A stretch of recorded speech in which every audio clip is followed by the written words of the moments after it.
welcome to my channel Magical Studies. Today we will start a new chapter that is freedom.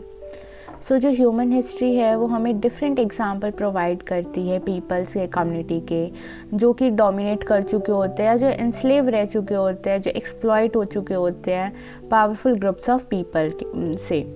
और but it also provide us with inspiring example, और ये हमें मतलब inspiring example भी provide करते हैं कि उन्होंने हीरोइक स्ट्रगल्स करे ताकि वो अपने राइट्स वापस पा सकें। और ये जो स्ट्रगल्स हैं, the struggle for freedom represent the desire of people to be in control of their own lifes. और जो स्ट्रगल है फ्रीडम के लिए, ये एक डिज़ायर होता है पीपल का, एक इच्छा होती है पीपल की, जिसमें वो क्या करते हैं, वो बताते हैं कि वो अपनी लाइफ खुद कंट्रोल करना चाहते हैं। They want to control their life by themselves, उनकी डेस्टिनीज, उनकी अपॉर्चुनिटी, वो अपने आप को एक्सप्रेस करना चाहते हैं। तो ये हमें बता रखा है और इस चैप्टर में हम यही पढ़ेंगे कि फ्रीडम कितना इम्पॉर्टेंट है, फ्रीडम क्या है, और क्या क्या सोशल इकोनॉमिक स्ट्रगल्स थे सोसाइटी के, कैसे उन्होंने उसको ओवरकम करा, और हम इन डिबेट्स के बारे में भी देखेंगे। So let's start. The ideal of freedom. Before we set out to answer these questions, let us stop for a moment and consider this. जो ऑटोबायोग्राफी है ग्रेटेस्ट पर्सन की of 12th century, Nelson Mandela, इसके बारे में हम पढ़ेंगे। तो जो टाइटल है उनकी बुक का वो है the long walk to freedom, और इस बुक में उन्होंने बता रखा है पर्सनल स्ट्रगल के बारे में अगेंस्ट द अपार्थाइड रिजीम जो साउथ अफ्रीका में था, about the resistance of his people to the segregationist policies of the white regime, about the humiliations, hardships and police brutalities suffered by black people of South Africa। उन्होंने ये बता रखा है कि उन्होंने मतलब जो अपार्थाइड सिस्टम था साउथ अफ्रीका में पहले, जिसमें क्या होता था, जो वाइट थे वो क्या करते थे, वो मतलब कंट्रोल रखते थे ब्लैक्स पीपल के ऊपर, और मतलब उनमें क्या कर रखा था, सेग्रीगेट कर रखा था। मतलब उनकी मतलब जैसे कि अगर कोई बेंच है तो वो वहाँ लिखा होता था कि ये सिर्फ वाइट्स के लिए है या ये सिर्फ इस कम्युनिटी ग्रुप के लिए, तो मतलब सेग्रेट कर रखा था। सिनेमाज डिफरेंट थे, हर चीज़ उनकी डिफरेंट बना रखी थी। तो मतलब उन्होंने, नेल्सन मंडेला ने यही अपनी बुक में लिख रखा है, सेग्रेगेशन की जो उनकी पॉलिसीज़ थी, जो सेग्रेट करती थी पीपल को डिफरेंट कम्युनिटी में, वाइट रेजीम के बारे में बता रखा है, हार्डशिप्स बता रखे हैं उन्होंने, और पुलिस ब्रुटैलिटीज बता रखे हैं, सफ़र्ड करा था जो उन्होंने ब्लैक पीपल ने, वो बता रखा है।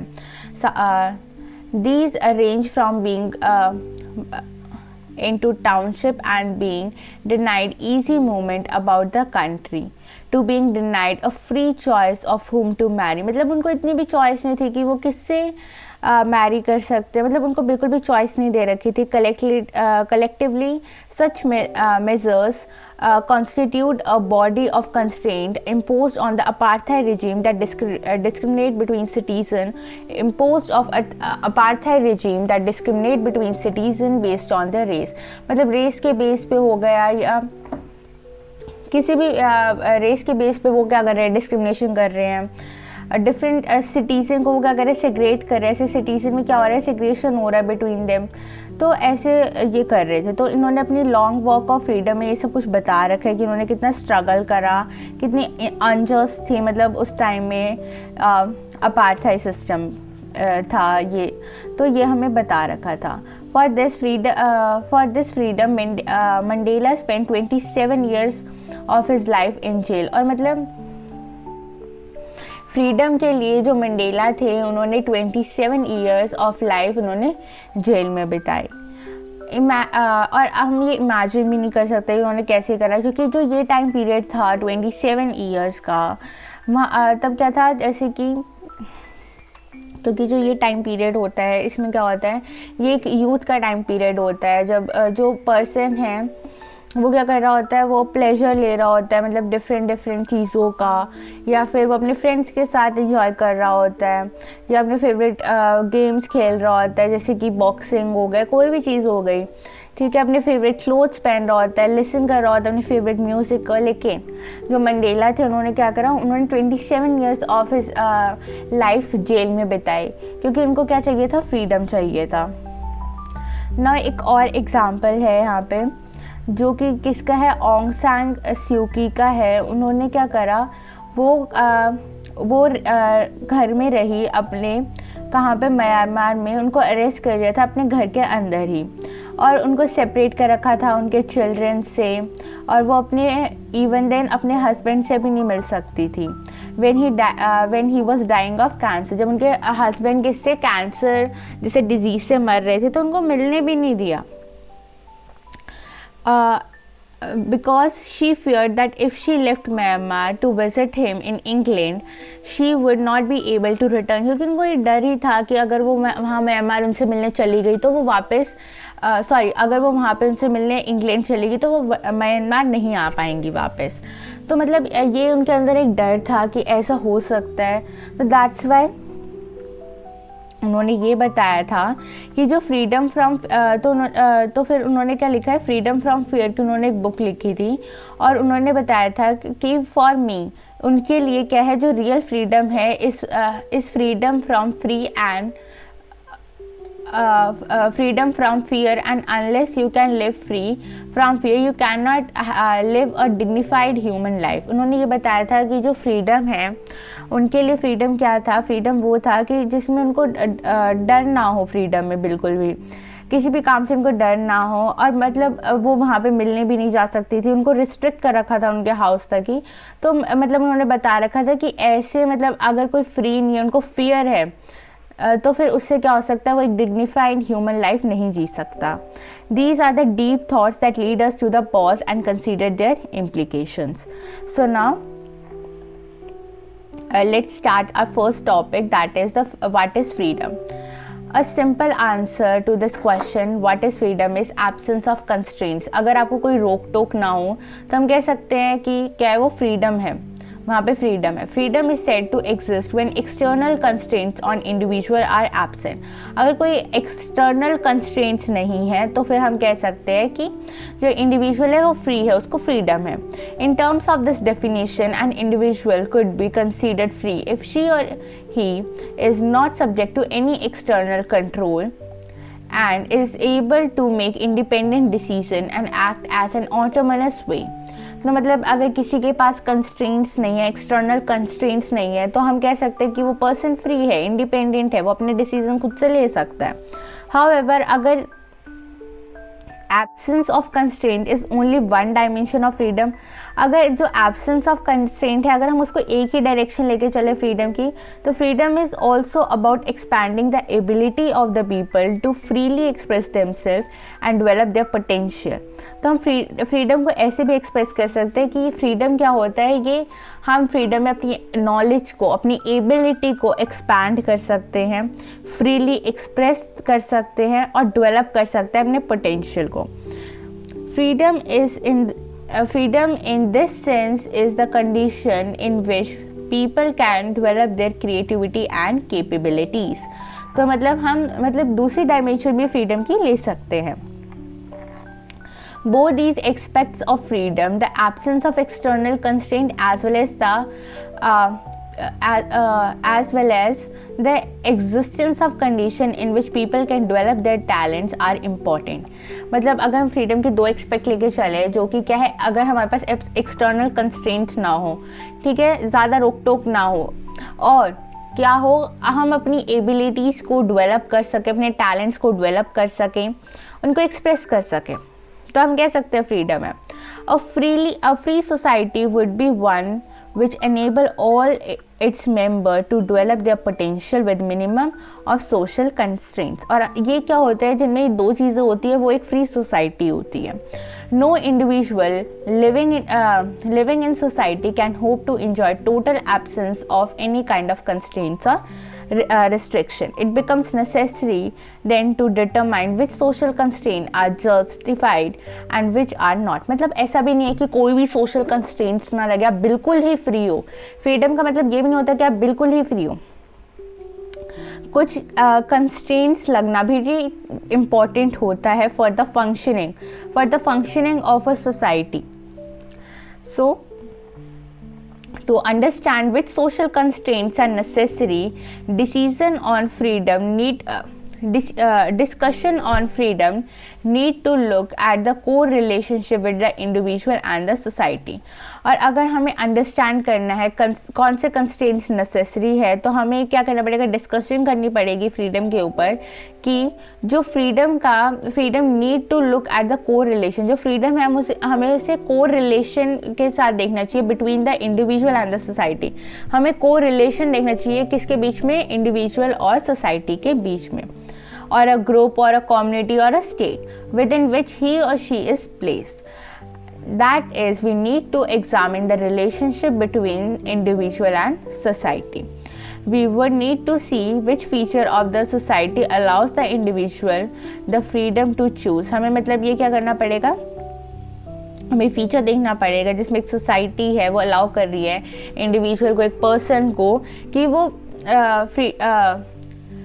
The freedom to choose and decide और एक्ट, कि उसको फ्रीडम हो कि वो कुछ भी चूज़ कर सके, डिसाइड कर सके, एक्ट कर सके. which feature are desirable and which are not, which should be removed and which should not be not. Further, we need to see if the principle which we use to differentiate necessary for unnecessary constraint also apply to the relationship between individual, group and nation. तो मतलब इसमें हमें ये बता रखा है कि कुछ constraints important है, हमें लगाने चाहिए, लेकिन हमें वो पता होना चाहिए कि कौन से constraints क्या है, कौन से कंस्ट्रेंट अननेसेसरी नहीं है, कौन से लगने ही चाहिए, कौन से नहीं लगने चाहिए. तो उनमें डिफ्रेंशिएट करना भी इम्पॉर्टेंट है, नेसेसरी है. Thus far we have defined freedom as the absence of constraints. To be free means to reduce minimize social constraint that limits our ability to make choice freely. मतलब हमने अभी तक पढ़ा था कि जो absence of freedom का मतलब यही होता है कि जब हमारे पास क्या हो, हम खुद से चूज़ कर सके, जब कोई external constraints ना हो हमारे ऊपर. लेकिन हमें constraints भी important है, लगाने पड़ेंगे कुछ constraints so that the functioning of the society should be there. तो मतलब सोसाइटी की फंक्शनिंग के लिए भी कुछ मतलब इम्पॉर्टेंट होते हैं कंस्ट्रेंट जो लगाने ही पड़ते हैं. To be free means to reduce minimize social constraint. और मतलब फ्री का मतलब ये नहीं है कि आपके पास बिल्कुल ही सोशल कंस्ट्रेंट ना हो, मिनिमाइज सोशल कंस्ट्रेंट होने चाहिए फ्री का मतलब. To be put in another way, freedom also has a positive dimension. To be free, a society must widen the area in which individual, group, community or nation will be able to charter their own destiny and what they wish to be. और freedom में मतलब ये भी नहीं होना चाहिए कि कोई ज़्यादा ही कंस्ट्रेंट्स हो गए, मतलब थोड़े कंस्ट्रेंट्स होने चाहिए. और जो सोसाइटी है वो वाइडन होनी चाहिए, वाइडन करना चाहिए उसको अपना एरिया, किसके लिए, इंडिविजुअल के लिए, ग्रुप्स के लिए, कम्युनिटीज़ के लिए, नेशन के लिए, सो दैट कि वो अपनी डेस्टिनी के बारे में या फिर अपनी विश को बता सके. Freedom in this sense also allows the full development of individual creativity. और अगर हम इस सेंस में फ्रीडम के लिए बात करें तो मतलब इसका मतलब क्या होता है, जो इंडिविजुअल की क्रिएटिविटी है वो एक्सपैंड हो रही है और इंडिविजुअल क्या कर रहा है, डेवलप कर रहा है अपनी क्रिएटिविटी में, कैपेबिलिटीज़ में, B it in sports, science, art, music और exploration. A free society is one that enables ones to pursue one's interests with minimum of constraints. Freedom is considered valuable because it allows us to make choices and to exercise our judgment. It permits the exercise of an individual power or the reason or judgment. Freedom important इसलिए भी है because क्या होता है ना, जो हमारे choices होते हैं हम अपनी चॉइसेस खुद ले सकते हैं. ठीक है, तो it allow us to make choices. हम चॉइसेस बना सकते हैं अपने आप से और एक्सरसाइज कर सकते हैं. अगर हमने चॉइस करी है तो हम उसको मतलब प्रैक्टिस में भी ला सकते हैं, जजमेंट भी कर सकते हैं. तो मतलब ये क्या है, ये एक ह्यूमन को, एक पर्सन को ओवरऑल डेवलपमेंट भी प्रोवाइड करता है, क्रिएटिविटी इन एवरी एसेंस अगर हम देखें. So now this next topic is the source of constraint. Restriction on freedom of individual may come from the domination and external control. Such restriction may be imposed by the force or they may be imposed by the government through laws in which embody the power of rulers over the people in which may have the backing of the force. इसका मतलब जो restriction है freedom पे individual के ऊपर जो restriction लगा रखी है वो किससे आ सकती है? वो या तो एक्सटर्नल कंट्रोल से आ सकती है, डोमिनेशन से आ सकती है।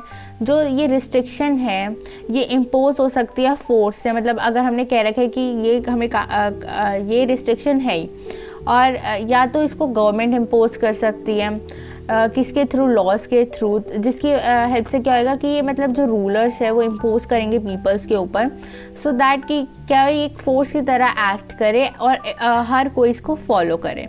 This was the form of constraint represent by colonial rulers over this subject. तो मतलब ये ऐसे कौन करता था? जो मतलब जो फॉरेन कंट्री से जो रूलर्स हैं वो इम्पोज इस तरह से करते थे। मतलब क्या करते थे? वो कंस्ट्रेंट्स को ऐसे रिप्रेजेंट करते थे। और by the system of apartheid in South Africa, या फिर जैसे जो अपार्थाइड सिस्टम है साउथ अफ्रीका में ऐसे रिप्रेजेंट करते थे foreign invaders. Some form of government may be inevitable, but if the government is democratic one, the member of the state could retain some control over the rulers. That is why democratic government is considered to be an important means of protecting the freedom of the people. तो इसीलिए क्या हो जाता है कि ये apartheid की तरह इतनी भी स्ट्रिक्ट जैसे कि जो अपार्थाइड सिस्टम था ऐसे इम्पोज करा था जो फॉरेन इन्वेडर्स आए थे साउथ अफ्रीका में। और जो अगर कोई और फॉर्म ऑफ गवर्नमेंट है, some form of government may be inevitable but if the government is democratic one, कोई और फॉर्म ऑफ मतलब ग्रुप भी इसको इम्पोज कर सकता है। लेकिन अगर इसको डेमोक्रेटिक गवर्नमेंट इम्पोज करेगी, जो मेंबर है स्टेट के वो क्या करेंगे? वो कुछ रिटेन करेंगे some control over the rulers. मतलब जो पीपल है जिनके ऊपर रूल लगा है वो खुद भी कंट्रोल कर सकता है रूलर्स को ऐसे। दैट इज़ वाई डेमोक्रेटिक जो गवर्नमेंट है वो कंसीडर्ड होती है ऐसे कि जो बहुत ज़्यादा important means of protecting the freedom of the people. ऐसे वो क्या करती है? Democratic government freedom of people को प्रोटेक्ट करती है। But constraints on the freedom can also result from the social inequality of the kind implicit in the caste system or which result from extreme economic inequality in society. पर ऐसा भी हो सकता है कि जो कंस्ट्रेंट्स है फ्रीडम के ये करते रिजल्ट कर दे सोशल इनइक्वालिटी में। ठीक है कि डिफरेंट सोशल ग्रुप क्या करे? एक दूसरे को ऐसे सोचे कि वो इन्फीरियर है, ऐसे इनइक्वालिटी क्रिएट होएगी। या फिर कोई कास्ट सिस्टम आ जाए और which result in extreme economic inequality in a society. और इससे क्या होगा? एक एक्सट्रीम इकोनॉमिक इनइक्वालिटी आ जाएगी सोसाइटी में। A questionnaire from Subhash Chandra Bose on freedom draws attention to the need of the country to work remove such constraint. तो मतलब जो सुभाष चंद्र बोस है उन्होंने फ्रीडम के ऊपर ये कहा था कि उन्होंने ड्रॉ करी थी attention to the need of the country to the work to remove such social constraint. और हमें ऐसे सोशल कंस्ट्रेंट हो गए जैसे इनइक्वालिटी वाले या फिर कास्टिज्म वाले, इनको हमें क्या करना पड़ेगा? रिमूव करना पड़ेगा ऐसे कंस्ट्रेंट्स को। Next topic is why do we need constraints? So this topic we will cover in next video. Please do like, share and subscribe to my channel. Thank you.